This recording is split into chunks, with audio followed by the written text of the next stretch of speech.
Was there a time when you decided, oh, I've got to make up a story. I can't let Keith know the truth, that I was having an emotional affair?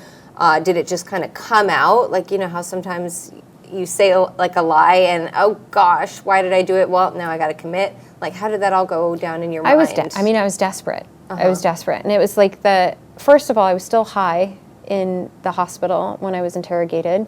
And it wasn't law enforcement that was interrogating me. It was my husband.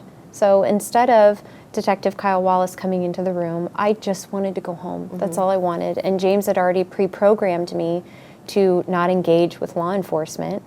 And so they pulled Keith aside and they fixed him with some kind of recording device to interrogate me. So it's like I'm facing the person that I'm the most terrified of, and now I need to tell him what actually happened in a moment of distress.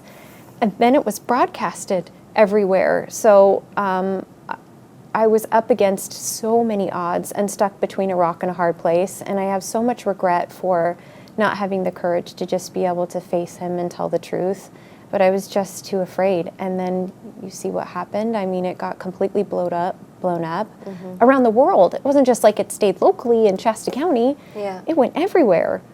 And so where do you go from there? You already know that you're lying to law enforcement. You know that it's a crime lying to law enforcement. And at the end of the day, I have to go home with someone that doesn't care that I was harmed. He was only caring about whether I had an affair or not, and the image of the perfect life that we had. That was deeply flawed. Did you ever feel like you could just step aside from Keith for a moment, right? Once you had been freed and you were home, and speak with somebody within the Shasta County Sheriff's Office, just one-on-one, and say, listen, this is my situation. And when I tell you this, I'm afraid I won't be able to go home. No. Why didn't you feel safe? How would I have gotten there? Yeah. There's no way. I would have had to go through Keith. I mean, Keith had my car keys, for goodness sakes. He would have been the one that would have driven me there.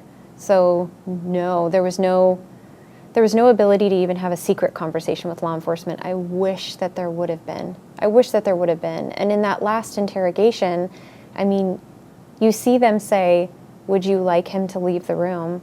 And I have to answer that while he's sitting next to me. Right. And then see him outside the window, and then also go home with him afterwards. I mean, this is why when there's house calls that women don't tell the truth when law enforcement come, because they leave.